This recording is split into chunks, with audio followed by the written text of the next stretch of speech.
예, 우리 또 계속 가보겠습니다. 이제 미가서의 내용을 차근차근 다루며 가보겠습니다. 1장 2절에 백성들아 너희는 다 들을지어다 땅과 거기에 있는 모든 것들아 자세히 들을지어다 주 여호와께서 너희에게 대하여 증언하시되 곧 주께서 성전에서 그리하실 것이라 여호와께서 그의 처소에서 나오시고 강림하사 땅의 높은 곳을 밟으실 것이라. 그래서 온 백성을 듣는 사람으로 불러내면서 이제 주 여호와 하나님께서 친히 등장하신다라는 거죠. 근데 성전에서 그리하실 것이다. 그의 처소에서 나오시고 강림하실 거다. 그래서 하나님이 그 계시던 처소 성전에서부터 등장하셔서는 임하셔서는 행하신다 라는 거죠. 우리 개역은 1장 2절 끝에 주 여호와께서 너희에게 대하여이지만 이건 너희를 쳐서인 겁니다. 나오시는데 성전에서 등장하시는데 뭐 좋은 동기겠지만 목적은 이스라엘을 치시기 위하여서 임하시는 것 이겠다이죠. 그래서는 4절에 산들이 녹고 골짜기가 갈라지는데 이렇게 되는 까닭이 5절에 보니 야곱의 허물 이스라엘 족속의 죄, 이 야곱과 이스라엘의 허물과 죄로 인해 야훼 하나님이 친히 그 계신 곳 성전에서 등장하시고 강림하시니 온 천지가 다 그 앞에서 마치 양초가 불 앞에서 녹아내리듯이 그 모든 산들이 골짜기들이 다 녹아 허물어지게 될 거다라는 거죠. 하나님의 강림하심이 완벽한 심판인 겁니다. 뭐 이거 예언자들의 공통 주제이기도 해요. 고대 이스라엘이 하나님이 임하기를 늘 그렇게 간구하지만 하나님의 임재를 갈망하지만 정말 하나님이 강림하시자 그들에게 좋은 일이 생기는 것이 아니라 박살나게 되는 것이 있지요. 이거 오늘날에도 마찬가지일 겁니다. 하나님의 임재를 사모하지만 정말로 주께서 강림하실 때 한국교회가 살아남을 줄 아느냐. 산과 골짜기가 왜 고대 이스라엘에서는 산과 골짜기가 다 녹아내리고 예루살렘이 허물어졌는데 왜 지금 교회는 그렇게 안 될 거라고 생각하는지 사실 논리적으로 우리가 답을 찾기가 어려운 것일 겁니다. 해서 1장 5절에 허물과 죄로 인해 라는 거고요. 그 다음에 야곱의 허물이 뭐냐? 사마리아다. 유다의 산당이 뭐냐? 예루살렘이다. 이죠. 거기 산당이라고 번역이 된 단어가 히브리 말로 바마라는 건데 이 바마가 달리 높은 곳이라는 뜻도 있습니다. 그래서 1장 3절에 하나님이 강림하셔서 땅의 높은 곳을 밟으신다. 거기에는 바마라는 히브리 말이 높은 곳이라고 번역이 됐고 5절에서는 산당이라고 번역이 되었습니다. 일부러 이렇게 두 가지 의미를 다 가질 수 있는 단어를 의도적으로 쓰는 것이겠죠. 예루살렘이 뭔가요? 성전이 있는 곳이지 않습니까? 근데 1장 5절은 유다의 산당이 뭐냐? 예루살렘이 아니냐. 이것 때문에 하나님이 심판하시겠다라는 겁니다. 예루살렘에 있는 건 성전인데 근데 야훼 하나님께서 보시기에 그건 뭐냐? 열왕기 상하에서 줄기차게 유다의 왕들을 평가할 때 어떤 왕이 여호와 보시기에 올바르게 행하였다. 근데 산당은 패하지 않아서 백성이 여전히 이런 것들이 줄기차게 나왔지 않습니까? 그 산당 백성들로 하여금 야훼를 떠나서 엉뚱한 신앙으로 섞이게 만드는 것이 단적인 것이 산당이었던 거죠. 그 산당에 가서 복을 빌고 산당에 가서 건강을 빌고 산당에 가서 안전을 빌고 이랬던 것이었다라는 겁니다. 예루살렘은 명백히 성전이 있는 곳인데 하나님 보시기에는 그건 뭐냐? 산당이야 라고 그렇게 말씀하시는 것이 있지요. 이거 우리가 당연히 이런 말씀들에서 배우고 깨닫게 되는 겁니다. 십자가 있다고 다 교회냐? 그렇지 않을 거다 이지요. 당시 예루살렘 성전이 존재했을 텐데 근데 하나님 보시기엔 하나님은 강림하실 겁니다. 왜냐? 땅에 있는 산당을 밟아버리려고. 그 다음에 이 유다의 산당이 뭐냐? 예루살렘이다. 예루살렘은 유다의 산당이야. 뭐 이게 하나님께서 보시는 것이죠. 진짜 성전은 뭔가요? 야훼께서 거하시는 하늘 초소, 거기야말로 진짜 성전인 거고요. 이런 참된 하나님의 성전이 있고 예루살렘에 존재하는 건 산당에 불과해. 이죠. 6절 7절 하나님이 사마리아를 들의 무더기처럼 만들어버리고 포도심을 동산처럼 만들어버릴 거다 해서 6절 7절까지가 사마리아 이야기는 끝인 거고요. 이제 1장 8절부터 유다에 관한 이야기를 하죠. 그리고 유다에 관한 이야기의 끝자락 3장 12절에 가면 시온은 갈아엎은 밭이 되고 예루살렘은 무더기가 되고 성전산은 수풀의 높은 곳이 되리라.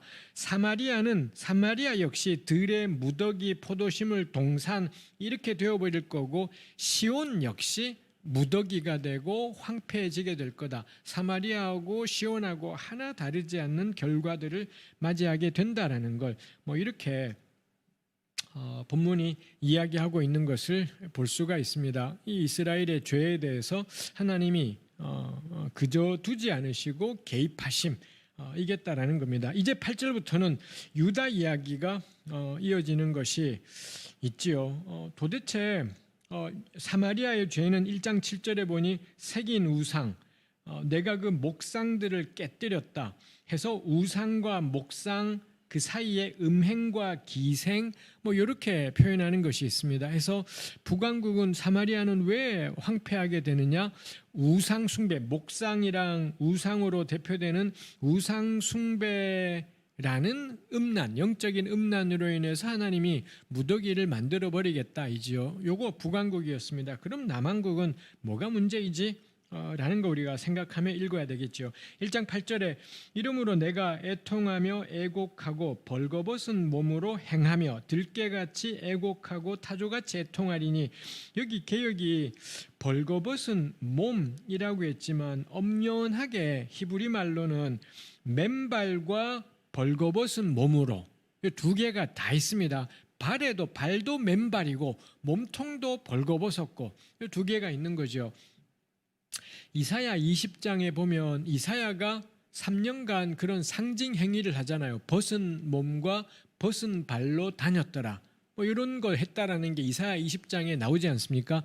그 벗은 몸과 벗은 발은 포로의 상징입니다. 고대 세계에서 이 상대방을 멸망시킨 다음에 포로로 끌고 갈 때 그렇게 벗은 몸, 벗은 발이었다는 거죠. 그렇게 이 포로들이 온통 벌거벗은 채 맨발로 끌려가는 장면이 이 고대 그림들 속에 새겨져 있기도 하고, 우리 이런 것들 검색하면 확인해 볼 수가 있습니다. 해서 1장 8절은 이 남왕국 유다가 벗은 몸, 벗은 발로 행하게 될 것, 즉 유다가 포로로 끌려가게 될 것, 그걸 상징하는 게 1장 8절이죠. 그리고 실제로 1장의 끝 16절에 가면 16절 끝에 이는 그들이 사로잡혀 너를 떠났습니다. 거기 사로잡혀 간다라는 이야기가 나와서 이 8절과 16절이 맞물려 있구나 라는 것이 있죠.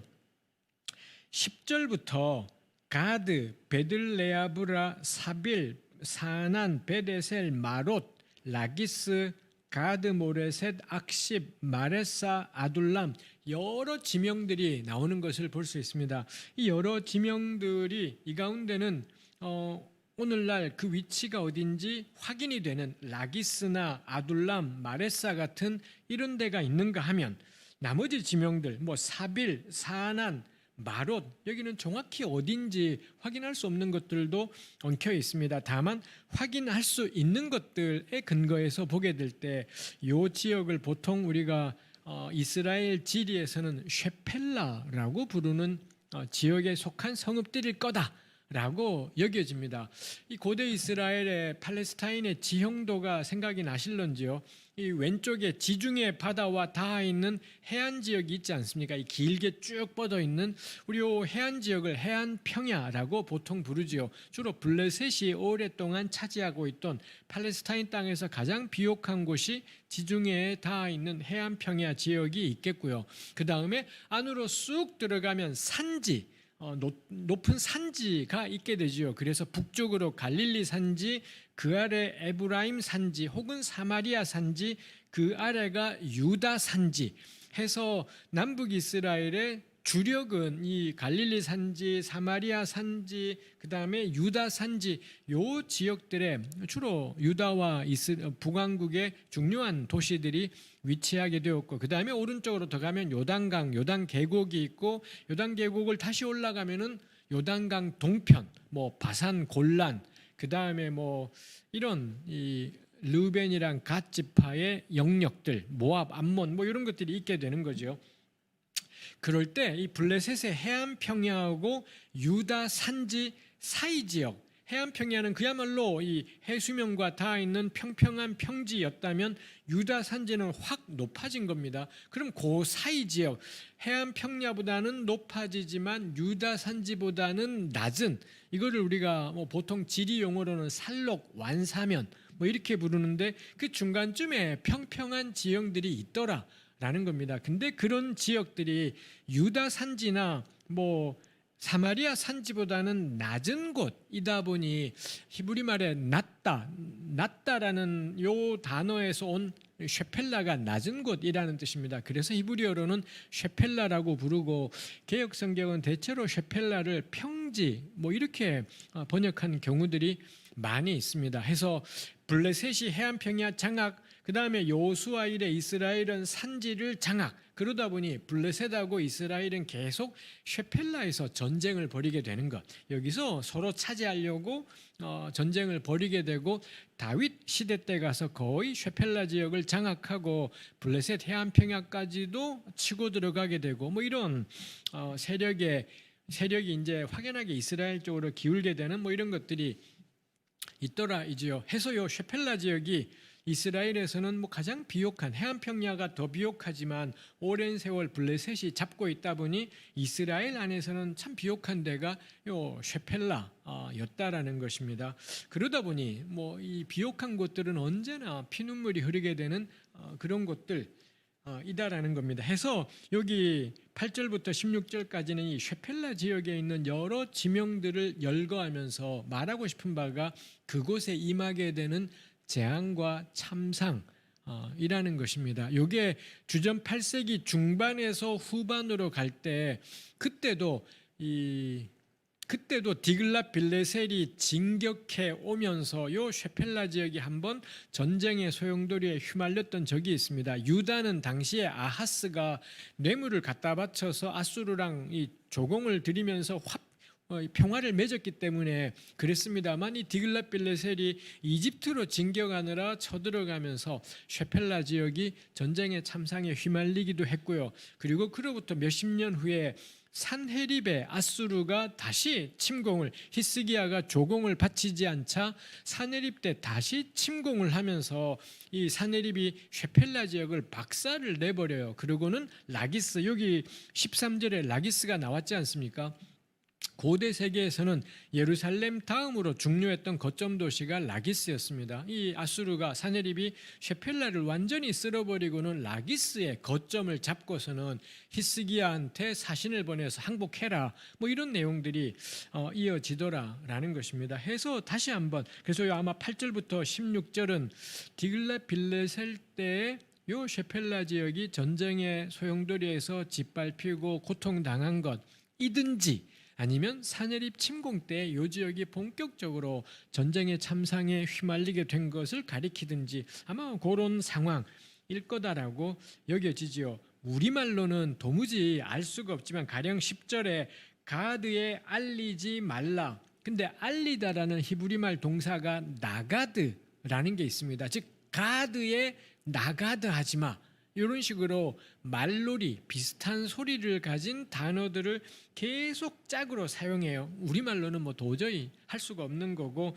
히브리말로 보면 10절부터 나오는 이 도시 이름하고 그 뒤에하고 발음이 비슷한 단어들이 있어서는 이런 말놀이, 영어로는 워드 플레이가 이루어지고 있지요.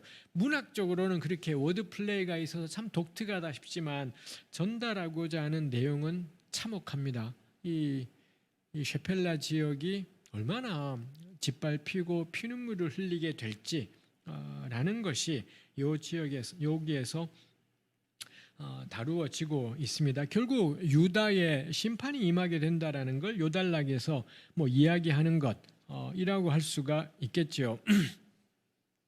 그 다음에 이제 2장부터 본격적으로 이 백성들의 죄악에 대해서 폭로하는 내용들이 나오죠. 2장 1절에 그들이 침상에서 죄를 꾀하며 악을 꾸미고 날이 밝으면 그 손에 힘이 있으므로 그것을 행하는 자는 화 있을진저.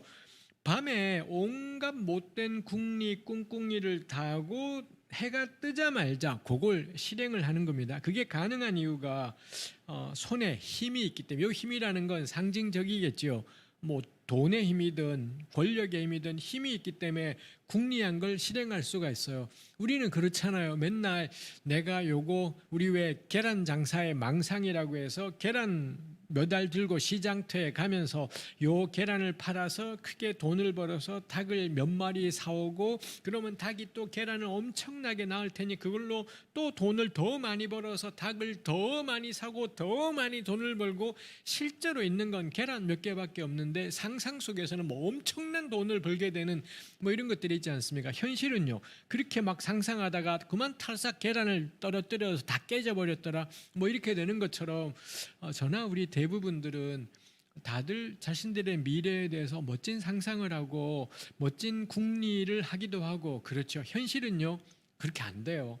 그렇게 안 되죠. 왜냐하면 우리 손에 힘이 없어요. 우리 손에 돈도 없고 뭐 이 강력한 재능도 이런 것들이 없다 보니 대부분의 우리의 상상이라는 게 그냥 상상으로 끝나게 되는 거죠. 그래서 우리가 영화를 보기도 하고 드라마를 보기도 하고 뭐 소설을 읽기도 하는 거죠. 뭐 그런 것 속에서 우리가 현실에서는 못다 이루는 것들을 뭐 상상 속에서 이루는 셈이겠습니다. 그러다 보니 우리가 상상 속에서는 우리를 괴롭힌 사람들, 우리를 못 살게 군 사람들에게 막 복수도 할 수 있지만, 어쩌면 다행인 건 우리 손에 힘이 없어요. 그래서 아무것도 할 수 없습니다. 2장 1절. 근데 미가는 고발하는 겁니다.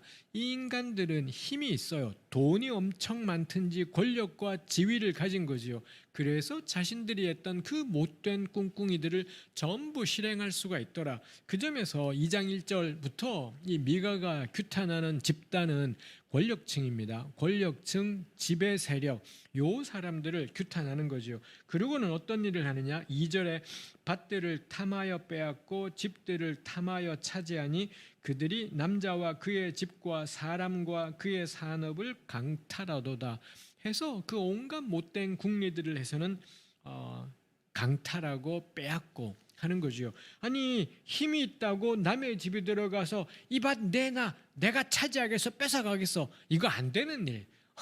이런 무법천지 세상은 지구상에 거의 존재하기는 거의 어려운 일일 겁니다. 그럼 이 2절 말씀이 의미하는 건 뭐겠습니까? 가령 우리 열왕기상 20장인가요? 21장에 보면 나봇의 포도원이라는 내용이 나오지 않습니까? 이 아합 왕이, 이 아합은 북왕국의 오므리 왕가이죠. 오므리가 쿠데타를 일으켜서 권력을 획득했고, 그래서 자기가 왕이 됐고, 그 아들 아합이 또 왕이 됐고, 아합의 두 아들, 이 아하시야하고 여호람, 요 둘 다 임금이 되었고, 뭐 이런 일들이 있었지 않습니까? 이게 오므리 왕가인데, 그 오므리 왕가의 아합이 이 자기 궁궐 곁에 웬 포도원이 있더라는 거. 그 땅이 너무 탐났고 자기 정원 하나 만들려고, 근데 정당하게 돈 주고 살려고 했더니 그 농부인 나봇이 안 팔겠다고 하자 어떻게 할 도리가 없어서 그냥 자빠져 잠자고 막 단식 투쟁 이러고 있는데, 이세벨이 등장해서는 음모를 꾸며서 나봇에게 누명을 뒤집어 씌우더니 합법적으로 나봇의 밭을 빼앗아 버리는 뭐 이런 일들이 열왕기상에 나와 있지 않습니까? 1절, 2절은 바로 그런 상황을 이야기하는 겁니다. 침상에서 겁나 못된 꾀를 꿍꿍이하고는 날이 박자 힘이 있어서 실행할 수 있어요. 이세벨 같은 경우는 이 양아치 2명을 고용해서 나봇을 누명 씌우는 거짓 증언을 하게 만들 힘이 있는 거고요. 그 다음에 나봇이 사는 그 성읍 이스라엘 성의 장로들에게 편지 보내서 여차저차하니 나봇 죽여라, 이런 편지를 보내자, 그러자 그 장로들이 이세벨이 원하는 대로 작업을 처리하더라라는 겁니다. 그게 이 사람들의 힘인 거죠. 이 서로 간에 비밀리에 연락을 해서 전혀 사실이 아닌 것도 사실로 만들어버려서 제거하고 죽일 수 있는 힘. 뭐 이거 우리 한반도 땅을 살아가는 사람들이라면 하나도 낯설지 않은 일이지요. 이 군인들이 나라를 지키는 것이 아니라 저그들이 권력을 잡겠다고 쿠데타를 일으켜서 수많은 사람을 제거하고 대통령이 된 박정희나 전두환 같은 이런 이 군사 독재 세력들, 쿠데타 세력들이 있지요. 그러고는 자기들의 역사를 그럴싸한 역사로 꾸며버리기, 뭐 이런 일들이 일어나지 않습니까? 그 다음에 하여튼 뭐 이런 권력들이 동원해서 온갖 불법들을 행할 힘이 있는 겁니다. 자기네끼리 다 연결되어 있다 보니 그런 것이죠. 2절이 이야기하는 건 그냥 무법적으로 빼앗았다라기보다는 그 나봇의 포도원 사건처럼 합법적으로 이 가난한 사람들의, 일반 백성들의 밭과 집을 다 빼앗아 버리는 거죠. 2절에 굳이 개혁 성경이 산업이라고 했지 않습니까? 이 산업, 히브리 말로 나할라라는 단어인데 영어로는 inheritance라고 번역하는, 보통 우리말은 그래서 그 나할라를 유업 내지는 기업 뭐 이렇게 번역하지요.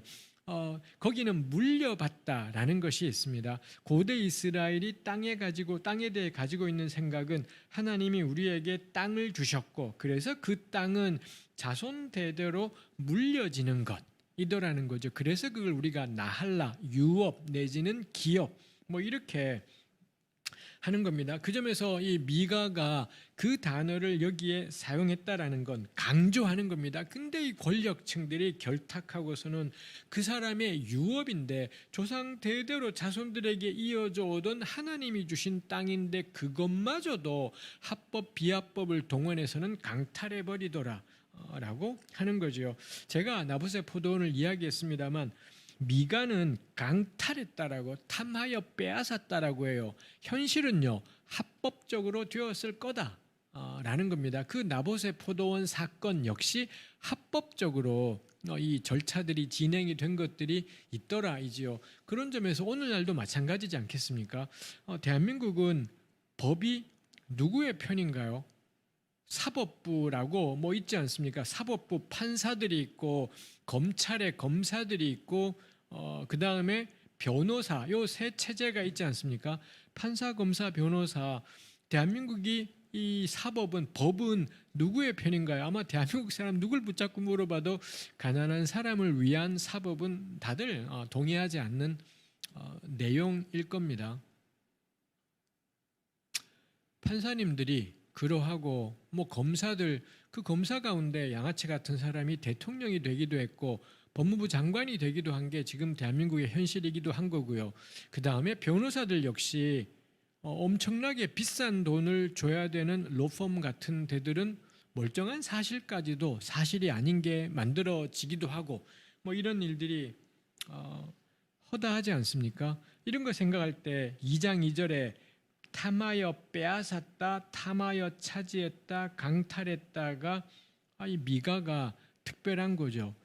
이걸 강탈이라고 표현해서는 안 될 텐데, 왜냐하면은 합법적으로 권력들이 개입해서 된 일이기 때문에 이걸 강탈이라고 표현하고 빼앗다라고 표현하면 미가는 하나님이 세운 권세들을 범죄자다라고 고발하는 겁니다. 뭐 그 점에서 미가의 말씀이 당대 세계에도 통하기가 쉽지 않았겠구나 싶은 생각들을 하게 되는 거죠.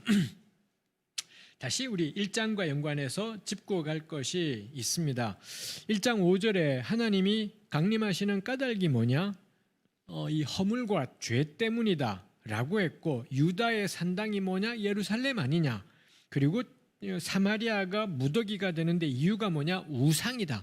1장 5, 6, 7에 이런 내용들이 있습니다. 그러면 유다는 뭐가 문제지?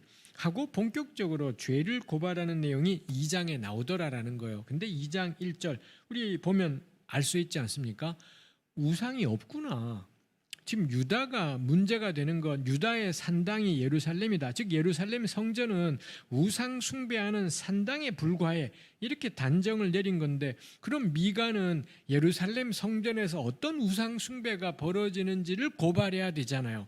거기에 야훼 하나님께 제사 드리는 게 아니라 뭐 블레셋 신에게, 아수르 신에게 제사 드린 이런 것들을 고발해야 되는 것이지 않겠습니까? 근데 지금 2장을 보았지만 뒤에 3장, 4장, 4장, 5장은 회복 말씀이고 3장, 6장, 7장 어디에 가도 그런 내용들이 나오지가 않더라 라는 겁니다. 나오는 건 뭔가요? 권력층과 지배계층이 결탁해서 국민들의 밭을 합법적으로 강탈하는 것, 이런 문제들을 고발하는 것이 있더라라는 것입니다. 해서 우상이 문제라고 하지만 실제 현실에서 백성들이 우상에게 절해서 문제냐? 근데 미가의 논리는 무언가요? 그렇게 권력 가진 사람들이, 돈 있는 사람들이 가난한 사람의 밭을, 나봇과 같은 사람의 포도원을 약탈하면 그게 우상 숭배야.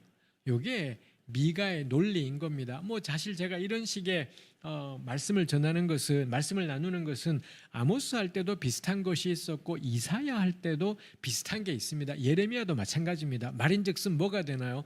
예언자들이 그렇게 붙어 싸우는 우상은 타 종교가 아니다라는 거예요. 다른 종교라서만이, 그것도 물론 있겠죠. 정말로 우상을 숭배했던 적도 있었으니 그것도 있지만 이사야, 예레미야, 아모스, 미가 이런 분들이 보기에 우상에게 막 대가리 막 숙여서 우상 숭배가 아니라, 교회 갔더니 불상이 있어서 우상 숭배가 아니라, 서울에 이슬람 사원이 생겨서 심각한 게 아니라 교회 다니는 사람들이 천진데 가난한 사람의 삶이 쑥밭이 될 때, 그럴 때 이사야, 예레미야, 아모스, 미가는 우상 숭배라고 고래고래 고함을 지르고 난리더라라는 것입니다. 그리고 그런 상황에서 제가 말하고 싶은 거지요.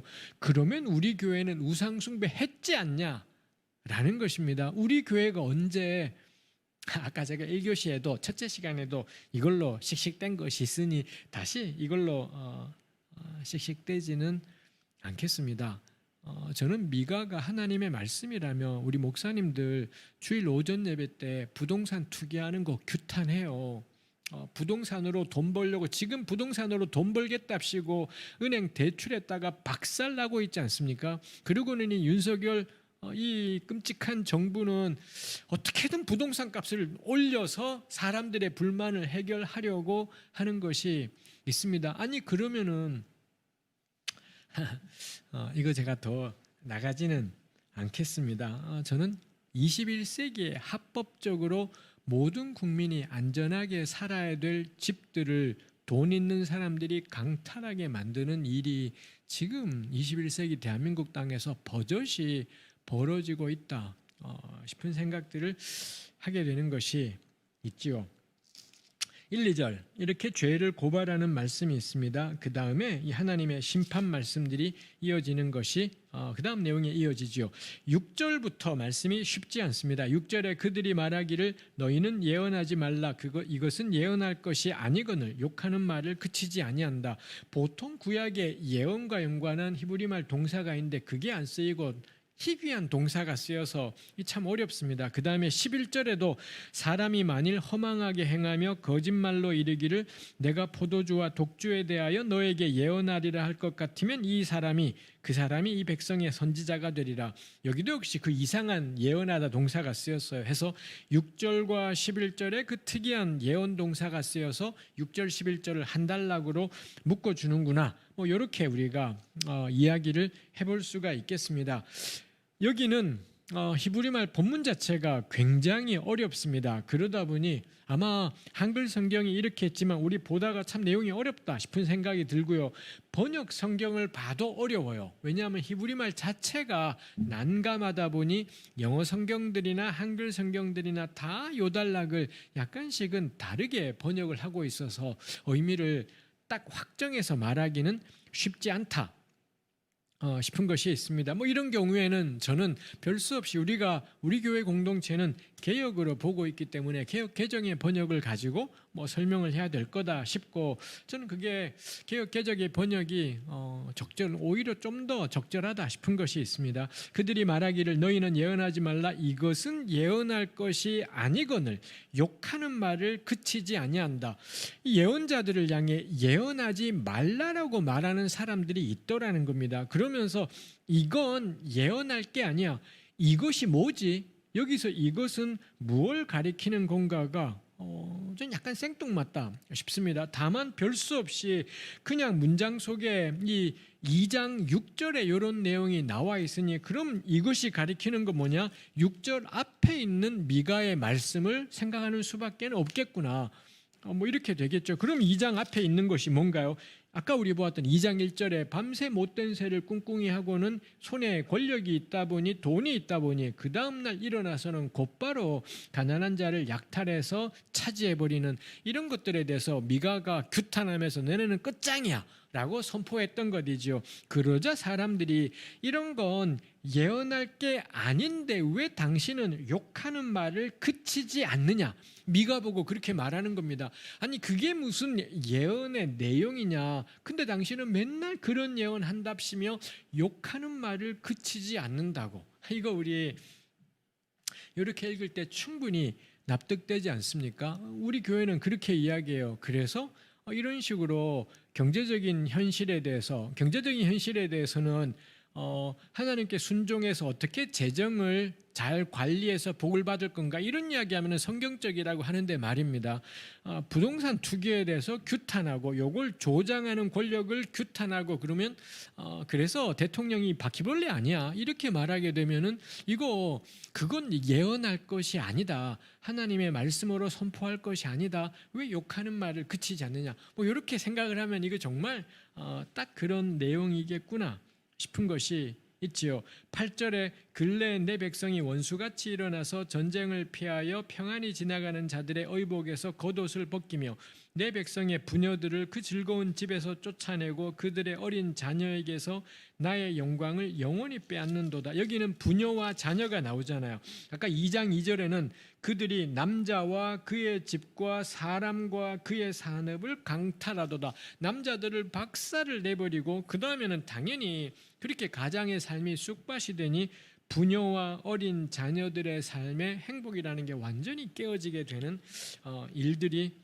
일어나게 되는 것이지요. 11절에 근데 사람이 만일 허망하게 행하며 거짓말로 이르기를 내가 포도주와 독주에 대하여 너에게 예언하리라 할 것 같으면 이 사람이 이 백성의 선지자가 되리라. 그래서 정치 이야기하지 마라, 사회적인 불의 이야기하지 마라, 권력에 대한 규탄 이런 거 하지 마라, 그런 건 예언할 게 아니야 라고 끊임없이 요구하는 거죠. 할 거면 뭘 하느냐? 포도주와 독주에 대하여 예언하라. 그런 백성들이 저 사람이 선지자네 뭐 이렇게 이야기를 하더라라는 것입니다. 포도주와 독주에 대해서 예언한다라는 것이 뭘까요? 포도주와 독주를 마시면 일단 뭐 기분이 좋아지고 유쾌해지고 그러는 것이 있지 않겠습니까? 그래서 한편으로는 포도주와 독주로 상징되는 바 행복한 삶, 유쾌해지는 삶, 즐거운 삶, 일주일에 주일날 교회 한 번 가는데 심란한만 하지 말고 행복하고 즐거우고 기쁜 이야기 하는 것, 뭐 이걸 상징하는 게 좀 포도주와 독주에 대하여 예언하라 라고도 볼 수 있겠다 싶고요. 요거 우리 구약의 역사들이 있지요. 우리 예언서들 곳곳에 이 백성은 입에 물면 샬롬을 말한다고, 입에 물면 계속 평강을 말하지만 평안은 없다, 뭐 이런 예언들을 우리 구약의 예언자들이 했던 것이겠습니다만 이거 우리 뭐 익숙하지요. 우리네 교회가 어찌되든 교우들에게 평화를 전하고 평강을 전하고 샬롬, 하나님께서 당신들의 삶에 샬롬을 주실 거다라고 뭐 이런 이야기를 하면은 저 사람 하나님의 사람이구나 라는 것이 있습니다. 우리 충분히 납득이 되지요. 안 그래도 살기 어려운데, 안 그래도 우리 하루하루가 어려운데 이런 규탄하고 사회적인 불의 고발하고 장애인들의 삶이 얼마나 힘겨운지를 드러내면서 이 장애인들의 시위를 짓밟는 권력 규탄하고 아마 우리 다 듣기 싫을 겁니다. 우리가 저는 똑같은 반응을 하겠다 싶죠. 뭐 미가 때도 마찬가지고 이사야 때도 에스겔 때도 예레미야 때도 그냥 인류는 마찬가지였던 것 같습니다. 특히 지금이 위기잖아요. 아수르 때문에 나라가 그냥 결단 날 것 같은 위기인 겁니다. 그러니 이런 위기에 자꾸 그런 소리 하지 마라.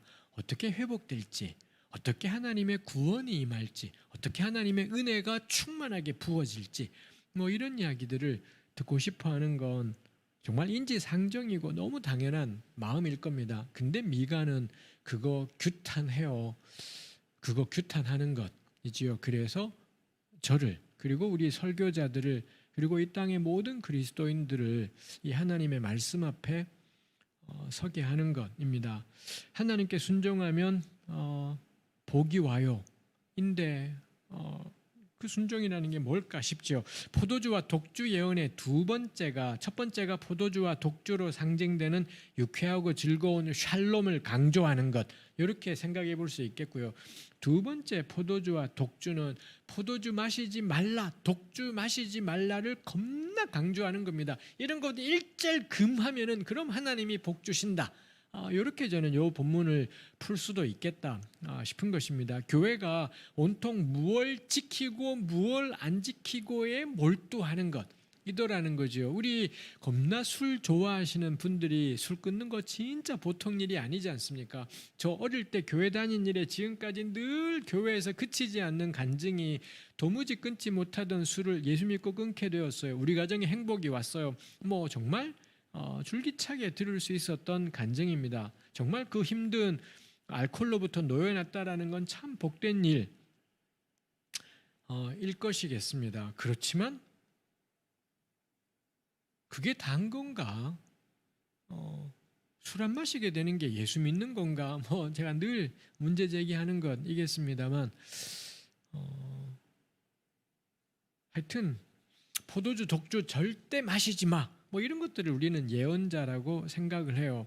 저는 정말 의미 없다 싶은 것이 있습니다. 물론 중독에 걸린 사람들은 그게 우리 삶을 지배하고 좌우하기 때문에 하나님이 우리를 주관하는 게 아니라 우리가 뭔가에 중독되면 그거에 끌려다닌다라는 점에서 이건 문제가 되겠죠. 술이 문제가 아니라 중독이 문제인 겁니다. 포도주가 관건이 아니라 소주나 맥주나 담배가 관건이 아니라 무언가에 중독되어서 하나님께 마땅히 드려져야 될 우리의 마음이 갈라져 버리는 것, 이게 관건이지 절대로 술이 관건은 아닙니다. 술 안 마시는 게 예수 믿는 것하고는 저는 상관이 없다 생각해요. 하나님의 말씀 앞에 다른 어떤 것에도 좌우되지 않는 것, 그게 기본적으로 말하는 것이지 않겠습니까? 그래서 근데 이 본문은 포도주와 독주에 대해서 예언하리라 할 것 같으면 이 사람이 백성의 선지자가 된다라고 이야기하는 것이 있습니다. 미가의 선포가 3장에도 이어지죠. 3장 1절에 야곱의 내가 또 이르노니 야곱의 우두머리들과 이스라엘 족속의 통치자들아 들으라. 다시금 우두머리와 통치자를 이제 전면으로 끄집어내지요. 1절도 야곱의 우두머리와 이스라엘 족속의 통치자, 9절도 야곱 족속의 우두머리들과 이스라엘 족속의 통치자들, 명백하게 미가는 권력을 향해서 이러한 말씀들을 하고 있습니다. 다시 1절에 정의를 아는 것이 너희의 본분이 아니냐. 9절에는 통치자들 곧 정의를 미워하고 정직한 것을 굽게 하는 자들아. 연결되어 있지요. 미가가 생각하기에 권력은 왜 존재하느냐? 유일한 이유는 정의입니다. 정의를 위해 권력이 존재해요. 이게 권력에 대한 성경적인 시각입니다. 근데 권력이 정의를 행하지 않잖아요. 그러자 미가는 심판을 선포해요. 이게 성경적인 시각입니다. 대한민국의 대통령과 권력은 정의를 위해 존재하는 겁니다. 근데 정의를 행하지 않는다? 그럼 하나님을 거역하는 세력이었다라는 겁니다. 근데 우리네 교회는 지난 수십 년 동안 독재 권력이 무엇을 행하든 간에 하나님이 세웠다면서 권력이 아무리 참혹한 짓을 해도 하나님이 세웠다며 침묵을 한 겁니다. 이 명확하지요. 교회가 거짓말 집단이었다라는 게, 교회가 불의한 집단이었다라는 게 드러나는 것이겠습니다. 왜냐하면 미가서 3장에 이런 명료한 말씀들이 있더라이죠.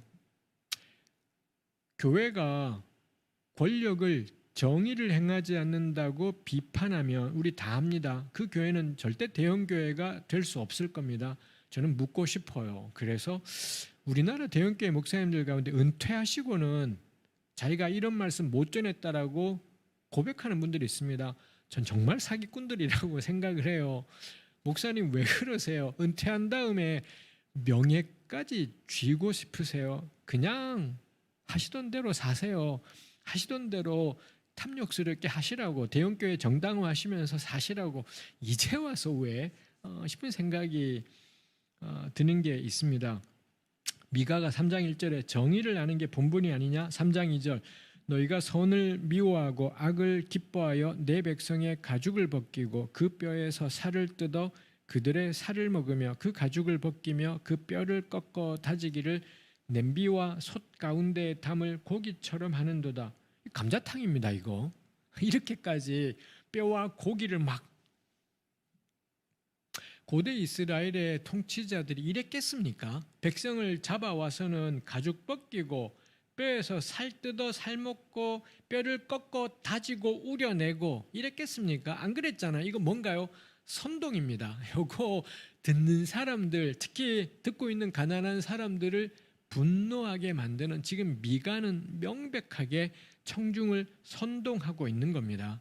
일어나고 있던 사실들을 상징적으로 격렬하게 표현해서 이거는 정말 분노하게 만드는 선동. 선동이라는 한자말 자체가 선자가 부채지 않습니까? 부채질해서 더 움직이게 하는 게 선동이죠. 저는 미가서 3장 2, 3절은 예언자의 선동의 단적인 사례라고 생각합니다. 그 다음에 이거를 선정적이다라고도 표현해요. 선정은, 정자는 감정의 정자지 않습니까? 부채질을 해서 감정을 더 격렬하게 만드는 거죠. 우린 보통 선정적 그러면 야한 것, 성적인 야한 것 이것만 생각하지만 그렇지는 않습니다. 선정적인 것은 모든 데 다 적용이 돼요. 하여튼 어떤 식으로든 감정을 자극해서 더 불타오르게 만드는 게 선정적이죠. 그래서 미가 3장 2, 3절은 진짜 선정적이고 선동적인 본문이라고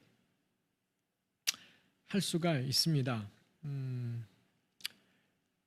뭐 3장 2, 3절에 제가 더 토를 달 것이 없지요.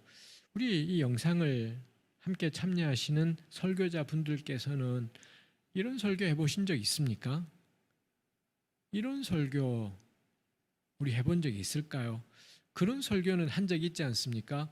예수의 복음을 알지 못하는 사람들이 얼마나 괴로운지, 저 아프리카에서, 남미에서, 중동에서 이 하나님의 복음을, 생명의 말씀을 기다리는 그 구원받아야 될 영혼의 부르짖음이 얼마나 큰지, 이런 선동의 말을 듣고 저 선교사가 되겠습니다. 자원한 신앙의 선배들이 2000년 교회 역사 안에 굉장히 많이 있습니다.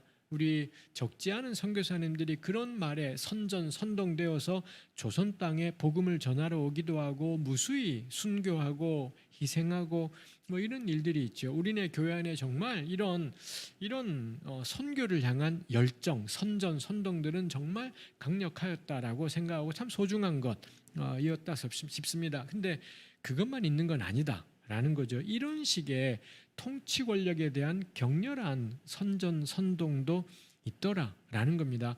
선교, 구령의 열정 강조하는 걸 조금도 저는 약화시키자라고 말하는 것이지 않습니다. 그만큼이나 필요한 게 불의한 권력에 대해서 선정적으로 선동하는 설교가 전 우리 시대에도 필요하다라고 생각하는 겁니다. 다만 선교 열정 강조하면 교회가 더 커지게 돼요. 근데 이런 이 권력에 대한 강력한 규탄을 선정적으로 선동하게 되면 교회가 2배가 되고 3배가 되는 일은 일어나지 않는다라는 게 특징이라고 할 수 있죠. 3장 5절에 내 백성을 유혹하는 선지자들은 이에 물 것이 있으면, 그러니까 입에다 뭐 물려주면 평강, 샬롬을 말하고 안 그러면 전쟁.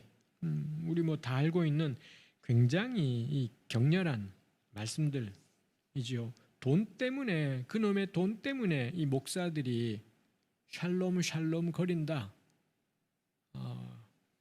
라는 이야기, 이제 우리 참 부끄러운 이야기 드립니다. 9절에 그래서 아예 9절은 이 통치자들을 정의를 미워하고 정직한 것을 굽게 하는 자들이라고 딱 잘라 말하고요. 그 다음에 10절 시온을 피로 예루살렘을 죄악으로 건축하는도다. 여기 시온과 예루살렘은 다윗의 도성, 그 다음에 솔로몬 성전이 있는 도시이지 않습니까? 근데 미가가 보기에 시온과 예루살렘을 가득 채운 건 뭐냐? 피예요.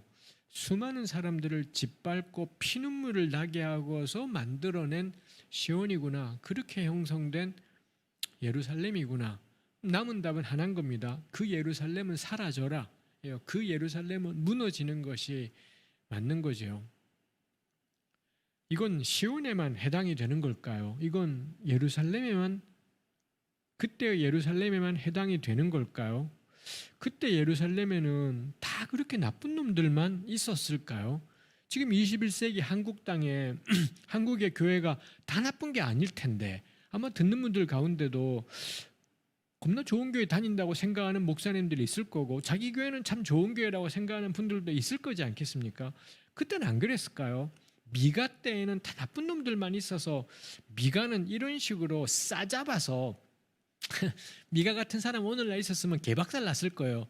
당신 너무 현실을 부정적으로 본다고. 모든 시온이 다 그런 게 아니라 일부 그런 사람들이 있지만 안 그런 사람이 있다고 100% 우리는 그런 식으로 말하면서 미가를 가르치려고 했을 겁니다. 특히 대형교회 목사님들 정도면 미가를 앉혀놓고 당신 사물과 현실을, 사람을 온전하게 보고 있지 못하다고 아마 이 양반들은 이 미가 같은 사람 앉혀놓고서는 훈계하고 가르치고 생 난리법석을 떨었을 겁니다. 근데 기억할 것, 미가가 하나님의 예언자라는 겁니다. 그래서 이거 두려운 말씀이죠. 저도 몇 년째, 10년, 20년이 넘게 목사로 살아가면서 참 두렵게 되지요. 11절에 그들의 우두머리들은 뇌물을 위하여 재판하고 그들의 제사장은 삭슬을 위하여 교훈하고 선지자는 돈 때문에 점치면서도 여호와를 의뢰하여 이르기를 여호와께서 우리 중에 계시지 아니하냐, 재앙이 우리에게 임하지 아니하리라. 이런 식으로 이야기를 하고 있더라 라는 것입니다. 결국 3장이 고발하는 예루살렘의 죄악은 권력에 의한 억압과 착취, 그 다음에 제사장이건 선지자건 나발이건 돈이 지배하는 세상, 하나는 권력에 의한 억압, 하나는 돈이 지배하는 세상, 나머지 하나는 뭔가요? 이 하나님을 의뢰할 때 하나님이 함께 계시다라는 착각, 이 세 개가 어우러진 것이 미가가 고발하는 주전 8세기 후반의 예루살렘입니다. 권력에 의한 억압과 착취, 돈이 지배하는 세상, 하나님을 의뢰하는 자들에게 하나님이 그들 중에 계신다라는 착각신앙, 이 세 가지. 이거 우리 감당하기 어렵지요. 우리도 하나님 의지하잖아요. 우리도 대한민국의 어떤 교회가 우리가 보기에 아무리 막 자기 새끼에게 교회 줘버린 교회조차도 다 하나님 의지하잖아요. 하나님을 의뢰하면서 하나님이 우리 가운데 계신다. 특히 우리 지난주가 제가 지금 이 영상을 녹화하는 게 26일입니다. 어제가 성탄절이었고 성탄절의 핵심이 임마누엘, 우리 가운데 하나님이 우리와 함께 계시다. 그 마태복음 1장에 임마누엘 본문이 얼마나 많이 성탄절에 다루어지고 찬양하고, 찬양의 제목이 임마누엘이고 가사가 임마누엘이고 아마 어제 성탄절 주일 하루 넘쳐났을 겁니다. 근데 3장 11절에 미가 시대에 미가가 규탄하는 이 사람들 역시 여호와께서 우리 중에 계신다, 우리는 여호와를 의뢰한다 고백을 해요. 이게 멸망하는 예루살렘을 구성하는 세 가지의 요소 가운데 하나였다라는 겁니다. 미가의 논리는 명확해요. 권력에 대한 억압과 착취, 돈이 지배하는 세상에서의 하나님 어쩌고 구라치지 마라. 이게 미가가 가진 것이죠. 결론 3장 12절, 시온은 갈아엎은 밭, 하나님 우리 중에 계신다, 헛소리라는 겁니다. 그딴 말로, 그딴 신앙 고백으로 예루살렘의 이 말 참상을 돌이킬 수는 없을 거다라는 게 미가의 선포죠. 이런 통치 권력에 대한 미가의 격렬한 규탄의 사이에 있는 게 3장 8절입니다. 3장 8절에 보면 오직 나는 여호와의 영으로 말미암아 능력과 정의와 용기로 충만해져서 야곱의 허물과 이스라엘의 죄를 그들에게 보이리라.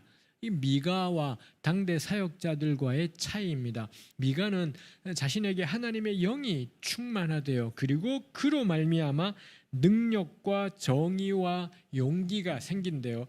성령이 충만하게 되자 성령으로 말미암아 물론 방언을 하기도 하고 예언을 하기도 하고 그런 역사도 있겠지요. 근데 미가 같은 경우는 성령으로 말미암아 능력과 정의와 용기가 충만해지더래요. 여기 능력은 기도했더니 병이 나았더라, 기도했더니 귀신이 쫓겨났다라가 전혀 아닙니다. 우리 아까 다시 한번 거듭거듭 예레미야 26장이 미가의 이 미가서 3장 12절을 예레미야 26장이 인용했지 않습니까? 그렇다면 그 예레미야서는 3장 내용을 대충 안다라는 의미, 12절만 아는 것이 아니라 그 앞 내용도 아는 것이지 않겠습니까?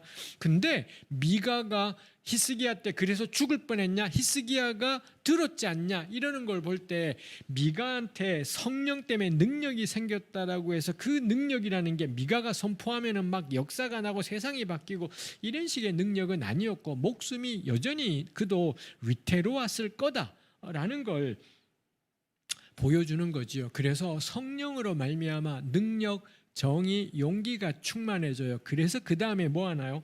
야곱의 허물과 이스라엘의 죄. 야곱의 허물과 이스라엘의 죄는 1장 5절에 나왔던 그 표현이 그대로 여기에 있는 겁니다. 이런 분 본 적 있습니까? 성령 충만하더니 야곱의 허물과 죄를 폭로하고 규탄해요. 근데 그 야곱의 허물과 죄 3장 8절에 여기에 있습니다. 앞에 3장 1절에서 말하는 게 뭐냐? 이스라엘의 우두머리와 통치자들아, 너희들이 백성의 가죽을 벗기고 뼈를 발라먹는 놈들이구나. 3장 9절 이하에 너희가 시온을 온통 교회당 건물들을 피로 짓고 있구나. 이놈의 인간들이 돈 때문에 온통 거짓말 천지구나. 이게 성령 충만한 미가가 선포한 말씀이다라는 겁니다. 전 제 평생에 이런 성령 충만한 사람 본 적 없어요. 이런 성령 충만한 사람, 교회에서 성령 집회 전 수도 없이 했더랬습니다. 지금도 가끔 뭐 군데군데 옛날보다 횟수는 줄지만 있잖아요. 성령 받더니 이런 말씀하는 사람 저는 거의 본 적이 없습니다. 제가 언젠가도 나누었지만 예수원의 대천덕 신부님이 정말 특별하고 독특했던, 저는 한경진 목사님이 이런 이야기했다 생전에 단 한 번도 들은 적이 없습니다. 한국의 쟁쟁한 목사님들 또 누가 있을까요? 전 들은 적 없습니다. 제가 이 견문이 짧아서 그럴지 모르겠습니다. 전 한경진 목사님이 존경할 신앙의 선배인지 잘 모르겠습니다. 그분하고 서북 청년단하고 연관된 그 어마어마한 이야기들을 듣다 보면 전 잘 모르겠다 싶은 것이 있습니다. 우리나라에 복음주의 4인방이라는 사람들이 있었대요. 뭐 하용조 목사님, 홍정길 목사님, 이동원 목사님, 그 다음에 누구죠? 옥하는 목사님.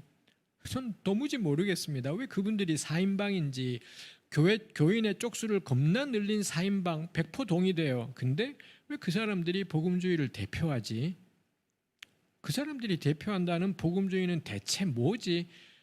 좀 그 사람들의 입에서, 이분들 전부 다 80년을 지내왔던 사람들이에요. 이 사람들의 입에서 미가가 선포했던 이야기, 제가 과문한 탓일까요? 단 한 번도 들은 적이 없습니다. 댁들은 복음주의를 대표하는 4인방이지 않다고, 대형교회 4인방 100% 동의한다. 그렇지만 이 양반들에게 복음이라는 말 갖다 붙여서는 안 된다 싶은 것이 있습니다. 해서 이 3장 8절에 미가의 특별함을 보여주는 것이 이 3장 8절에 위치하고 있다라는 게 저는 이거 참 특별하다 싶은 것입니다. 그래서 미가의 사역이 정말 성령 충만한 사역이었다 싶은 겁니다. 전 이게 우리 시대에 필요하지 않을까요? 이렇게 여호와의 영으로 말미암아 능력과 정의와 용기로 충만해진 하나님의 사역자, 그래서 야곱의 허물과 이스라엘의 죄악을 드러내는 사역자, 전 그게 미가가 지금 청중들에게, 독자들에게 전하고 싶은 것입니다. 이게 정말 위기 때에 우리에게 필요한 메시지다라는 것, 이거 지금 미가가 이야기하는 것이구나 싶습니다. 우리 이제 시간이 되었으니 일단 둘째 시간은 이 정도 하겠습니다. 해서 세 번째 시간을 4장부터 시작해서 7장까지 마무리하고 이제 미가서 전체의 신학 이야기하고 그렇게 가보겠습니다.